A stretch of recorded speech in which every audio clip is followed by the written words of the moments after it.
Hello everyone.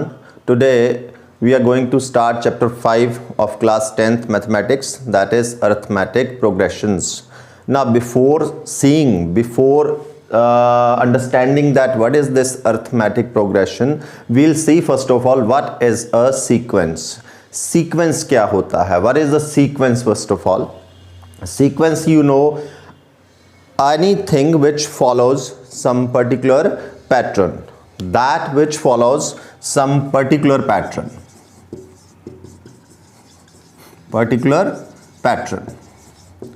कोई भी ऐसी चीज जो एक पर्टिकुलर पैटर्न को फॉलो करती है उसको हम सीक्वेंस बोलते हैं. For example, I write some numbers like 1, 4, 9, 16, 25, 36 and so on.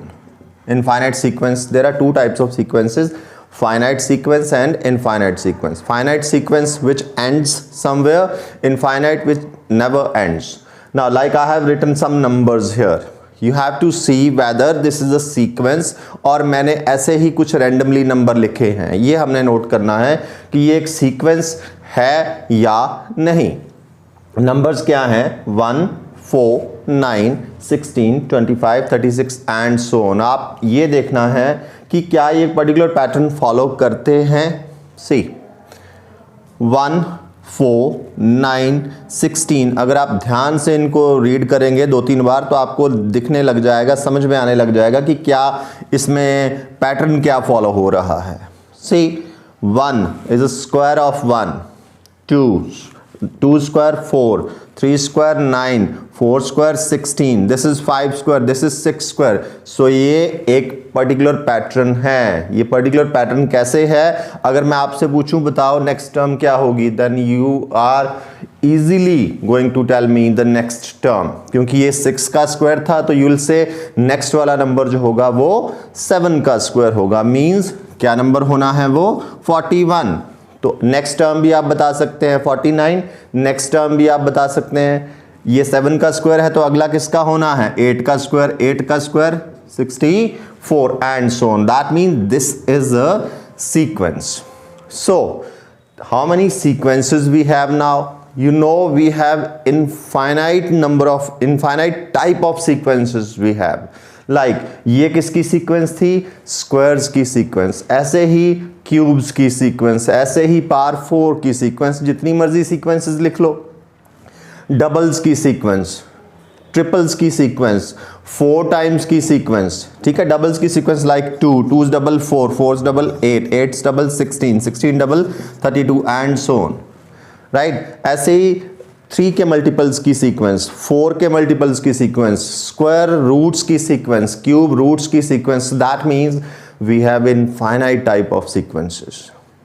ठीक है, we have infinite type of sequences. और उन्हीं सीक्वेंसेस में से एक हमने जो स्पेशल सीक्वेंस करनी है इस चैप्टर में, वो देखना कैसी है. we'll study some special type of sequence. like मैं कुछ नंबर्स लिखूंगा, आपने ध्यान से नोट करना है. like 3,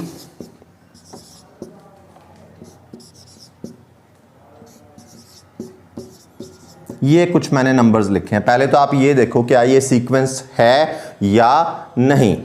ठीक है, सबसे पहले तो यही नोट करना है, आपको नोटिस करना है कि क्या ये सीक्वेंस बन रही है या ऐसे ही कोई रैंडम नंबर मैंने लिख दिए हुए हैं. 3, 8, 13, 18, 23 and so on. And so on means this is infinite. Infinite sequence मतलब ये कहीं एंड नहीं करती है. ठीक है, there are infinite number of terms in this sequence. That is called infinite sequence. अब देखें जरा ध्यान से, इसमें ये चीज़ आपने देखनी है कि क्या वो सीक्वेंस बन कैसे रही है सीक्वेंस. ठीक है, 3. अच्छा, एक चीज़ पहले ये नोट कर लेना कि ये इंक्रीजिंग ऑर्डर में है या डिक्रीजिंग ऑर्डर में है. तो आप नंबर देख के इजीली देख सकते हैं, चेक कर सकते हैं कि ये एक इंक्रीजिंग सीक्वेंस है. इंक्रीजिंग नंबर्स हैं. सीक्वेंस तो अभी हम देखते हैं कैसी बन रही है ये. सी 3 में कुछ ऐड हुआ. क्या ऐड हुआ? 3 प्लस व्हाट मेक्स 8? 5. और 8 में फिर से 5 ऐड हुआ. 13 में फिर से 5 ऐड हुआ. 18, 18 में फिर से 5 ऐड हुआ 23, that means each succeeding number is 5 more than its preceding number. हर एक नेक्स्ट आने वाला नंबर अपने प्रीवियस नंबर से कितना ज्यादा है?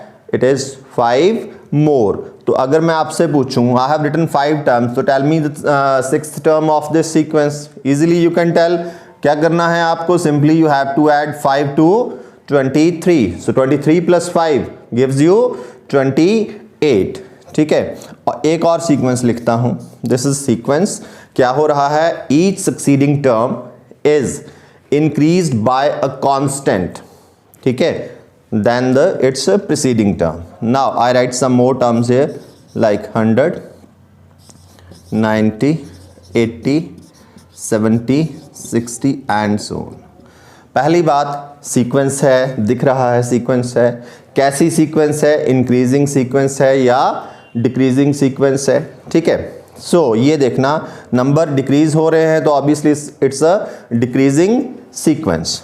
ठीक है, so here in this sequence which is the first term, that is 100, and now the next term decreases by 10, 10 minus हो रहा है, 10 लेस हो रहा है। ठीक है, 10 less, 10 less, 10 less, 10 less and so on, means sequence है। और जो भी सीक्वेंस ईच नंबर, इसमें हो क्या रहा है? 10 10 डिक्रीज हो रहा है, इसमें जैसे 5 5 इंक्रीज हो रहा था। ठीक है, हर एक टर्म में एक कांस्टेंट ऐड हो रहा था in this, in each term a constant that was 5 in this case was added in each term to get the next term। यहाँ पे एक पर्टिकुलर नंबर, एक constant, constant why we are saying constant? Same है, वो fix है, change नहीं हो रहा है। A constant is subtracted from each term. जैसे इसमें से 10 माइनस किया 90, 90 में से वही नंबर माइनस किया 10, 80, 80 में से 10 माइनस किया 70, 70 में से 10 माइनस किया 60। ठीक है, सो ये एक सीक्वेंस है और ये डिक्रीजिंग सीक्वेंस है। It may be the increasing sequence, it may be the decreasing sequence. और ऐसी sequences, these sequences which increases or decreases by a constant, a sequence which increases or decreases by a constant, that is called arithmetic progression। इस sequence को arithmetic progression बोलते हैं और in short हम इसको AP बोलेंगे। ठीक है, in the whole chapter we are going to read it AP. पूरा अर्थमेटिक प्रोग्रेशन बोलने की बजाय हमने इसको क्या रीड करना है? एपी। तो सीक्वेंस कोई एपी है या नहीं, कैसे देखना है? वो सीक्वेंस किसी कांस्टेंट से इंक्रीज या डिक्रीज कर रही है, या रादर इसकी सबसे बेस्ट जो हम डिफाइन करेंगे इसको, वो ये एक सीक्वेंस को कैसे चेक करना है कि वो एपी है या नहीं। अब इसमें सबसे पहले हमें क्वेश्चन आने वाले हैं कि एक सीक्वेंस दी होगी, check whether that sequence is an AP or not. हम क्या करेंगे? देखो, जैसे मैं फर्स्ट वाला केस ले लेता हूं, यही वाला, ये एक सीक्वेंस मैंने लिखी हुई है। इसमें first term is denoted bye A1, ठीक है, A1 means the first term, second term denoted by A2, third term denoted by A3, fourth denoted by A4, fifth denoted by A5 and ऐसे ही आगे चल पड़ेंगे A6, A7, A8। ठीक है, अब मुझे ये चेक करना है, मुझे ये क्वेश्चन में बोला गया है कि check whether this sequence is an AP or not. तो किस वे से चेक करेंगे हम? मैं कॉन्जिक्यूटिव टर्म्स के बीच का डिफरेंस निकालने वाला हूं। ठीक है, और डिफरेंस हमें कॉन्जिक्यूटिव टर्म, साथ वाली टर्म्स, ठीक है, गैप नहीं आना चाहिए।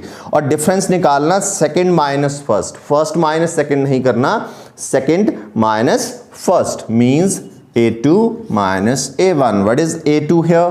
8. A1 here 3. What is the difference? 5. Then A3 minus A2. A3 is 13.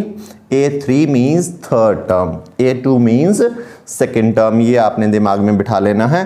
-8 that is 5. Now A4 minus A3, fourth term minus third term। ठीक है, हमेशा A4 minus A3 करना, not A3 minus A4। Again 5, और अगर next देखूं मैं तो A5 minus A4, ठीक है, 23 minus 18 what it gives us 5। तो सभी कॉन्जिक्यूटिव टर्म्स का जो डिफरेंस है रिमेन्स सेम। जिस भी सीक्वेंस में कॉन्जिक्यूटिव टर्म्स का डिफरेंस सेम रहता है उस सीक्वेंस को AP बोलते हैं। A sequence in which the difference between the consecutive terms remains same, that sequence is called an AP. Now in this I have written one more sequence. पहले तो ये check करें कि क्या ये सीक्वेंस है या नहीं। ऑब्वियसली सीक्वेंस है क्योंकि एक पर्टिकुलर पैटर्न तो फॉलो हो ही रहा है। 5 नंबर सेम रह रहे हैं, ना इंक्रीज कर रहे हैं ना डिक्रीज कर रहे हैं। The numbers are same 5 5 5 5 5 and so on. तो सीक्वेंस तो है। अब ये देखना है कि क्या ये सीक्वेंस भी हम AP की कैटेगरी में इसको रख सकते हैं कि नहीं। AP की कैटेगरी में AP में कौन सी सीक्वेंस आएगी? जिस भी सीक्वेंस में कॉन्जिक्यूटिव टर्म्स में डिफरेंस सेम रहता है वो एक AP में काउंट होगी, वो चाहे डिफरेंस पॉजिटिव हो या नेगेटिव हो, या in this particular case see the difference A2 minus A1 0, A3 minus A2 0, A4 minus A3 0। सो इसको भी हम AP की कैटेगरी में रख सकते हैं। अब देखना AP में दो चीजें सबसे इंपॉर्टेंट होती हैं, ठीक है। मैं एक AP लिखता हूं, लाइक ये एक सीक्वेंस मैंने AP है, ठीक है। Increases by constant 2 plus what gives you a constant. Consecutive terms में डिफरेंस निकालें। 6 माइनस 2 4, 10 माइनस 6 4, 14 माइनस 10 4। तो this sequence is N AP। ये सीक्वेंस एक AP है, अरिथमेटिक प्रोग्रेशन है। अब AP में दो चीजें सबसे इंपॉर्टेंट होती हैं, ठीक है। दो चीजें सबसे इंपॉर्टेंट होती, एक तो होती है फर्स्ट टर्म। जैसे इस AP में फर्स्ट टर्म क्या है 2, और AP में जनरली हम फर्स्ट टर्म को डिनोट करेंगे A से, स्मॉल लेटर A। तो what is A here? In this case 2। Second जो कॉन्जिक्यूटिव टर्म्स का डिफरेंस होता है same, 6 minus 2 4, 10 minus 6 4, 14 minus, that difference in AP is called common difference. What is that difference called? It is called common difference, ठीक है। It is denoted by D. Like in this case, how do we get common difference? अगर वो AP है तो simply second term minus first term करके निकाल सकते हैं आप, right? 6 minus 2 that is 4। ये AP अगर गिवन है, नहीं है तो AP प्रूव करना है, ठीक है, जैसा भी क्वेश्चन हमें बोला गया होगा। सो AP में दो चीजें सबसे इंपॉर्टेंट हुई, कौन कौन सी? एक तो first term which is denoted by A, एक second term which is denoted by D, ठीक है। So how do we get the second term? Second term कैसे आती है AP में? सेकंड टर्म कैसे आएगी? फर्स्ट टर्म में वो कॉमन डिफरेंस ऐड कर दे, लाइक 2 प्लस 4 6। थर्ड टर्म कैसे आएगी? सेकंड टर्म में वो कॉमन डिफरेंस प्लस कर दे, 6 प्लस 4 दैट इज 10, ठीक है। फोर्थ टर्म कैसे आएगी? थर्ड टर्म में वो कॉमन डिफरेंस ऐड कर दें, third term was 10, 10 plus 4 14। So this is how we can get any term of an AP. अब हम एक जनरल AP देखते हैं। ये तो हुई एक पर्टिकुलर AP, ठीक है। AP में दो टाइप्स आ गई, एक फाइनाइट AP, एक इनफाइनाइट AP। फाइनाइट AP जहां पे वो कहीं सीक्वेंस जैसे आपका है, सपोज करो 20 पे खत्म हो गई है, ठीक है, लास्ट टर्म है, तो ये फाइनाइट सीक्वेंस हो जाएगी। अगर एंड जोन लगाई हुआ है तो ये इनफाइनाइट सीक्वेंस हो जाएगी। अब हमने देखना है what is a general AP। ये बड़ा इंपॉर्टेंट है आपके लिए, जनरल AP। जनरल AP कैसे लिखनी है, ठीक है, not particular, general AP। First term is noted by A and common difference, common difference को किससे डिनोट करते हैं हम जी? We denoted by D। Now first term तो हो गई A, अब मैं जनरल AP लिखने वाला हूं, ठीक है। First term is A, second term कैसे आएगी, फर्स्ट टर्म में कॉमन डिफरेंस ऐड कर दे, what is that, A plus D. Third term कैसे आएगी, सेकेंड टर्म में which is A plus D, उसमें common difference that is D add कर दे, what it gives you, A plus 2d। ठीक है, ये थर्ड टर्म हो गई। फोर्थ टर्म कैसे आएगी, थर्ड टर्म में common difference which is D वो ऐड कर दे, A plus 2d plus D gives you A plus 3d। और नेक्स्ट टर्म कैसे आएगी, A plus 3d plus D that gives you A plus 4d and so on A plus 5d। अब तो sequence आपको पता लग गई होगी कैसी बन रही है। सो ये है general AP, first term A, second term a plus d, what is a here, first term of that ap, and d, what is d, d is common difference। कौन सा होता है ये, जो consecutive terms का difference रहता है जो कि हमेशा same होता है ap में, that is called common difference। so second term is obtained by a plus d, third term a plus 2d, fourth term a plus 3d। अब इसमें एक बड़ा इंटरेस्टिंग पैटर्न नोट करना है आपने, ठीक है। फर्स्ट टर्म को कैसे लिखेंगे, एपी में ए भी लिख सकते हैं या A1 करके भी लिख सकता हूं मैं। First term is a. अब सेकेंड टर्म देखना A2। सेकेंड टर्म क्या आई थी जनरल एपी में, it was A plus D. Pattern note करेंगे। थर्ड टर्म क्या आएगी, A plus, this was the third term, it was A plus 2d। ठीक है, फोर्थ टर्म क्या थी, आपने एक चीज ध्यान रखना है, we are talking about a general AP, simple in terms of A and D. Particular AP जो नंबर्स दिए होते हैं हमें, जनरल एपी में एक लेटर्स में दिया होता है। ठीक है, fourth term, this was the fourth term, first second third fourth, it was A plus 3d। Fifth term A plus 4d and this was the sixth term a plus 5d। अब इसमें pattern note करेंगे आप AP में, और ये बड़ा important चीज है इस चैप्टर में, पैटर्न नोट करना है। हमने first term a, second term, first term is okay A, only A, second term a plus D. यहां आपने देखना a plus a plus a plus a plus a plus, तो सभी टर्म्स में आ रहा है। ठीक है, ये तो फिक्स हो जाएगा माइंड में कि a प्लस तो लिखना ही है। अब दूसरी चीज क्या आई, d। अब d कितने होंगे, सेकेंड टर्म में how many Ds are there, only 1d is there, a plus 1d we can say. Third term a plus 2d, fourth term a plus 3d। अब जरा आप पैटर्न नोट करें, second term में how many Ds were there, 1। Third term में how many Ds were there, 2। Fourth term में how many Ds, 3। Fifth term में how many Ds, 4। Six term में how many Ds, 5। Pattern note किया आपने, थोड़ा सा सोचना पड़ेगा थोड़ी देर के लिए, कुछ सेकंड्स के लिए, 10-15 सेकंड्स के लिए कि कैसा पैटर्न है। बड़े इजीली समझ में आता है। डी का कॉफिशिएंट, जो हम टर्म निकाल रहे हैं, जो टर्म का नंबर है, लाइक सिक्स्थ टर्म हम निकाल रहे हैं, तो डी का कॉफिशिएंट कितना है, उससे 1 लेस। ठीक है, 6 में ये 5 था, 5 में ये 4 था, 4 में ये 3 था, 3 में 2, 2 में 1, और 1 में it was not there, 0d, that was a। सो d का कॉफिशिएंट हमेशा 1 लेस होगा जो टर्म का नंबर है उससे। अब मैं ऐसे रैंडमली कुछ टर्म्स लिखता हूं, अब आप मुझे साथ साथ आप माइंड में कैलकुलेशन करते चलेंगे, अपने माइंड में बोलते भी जाएंगे। 10th term a plus 9d। अच्छा, 15th टर्म माइंड में सोचना है आपने साथ साथ। 15th term a plus how many Ds, 1 less, a plus 14d।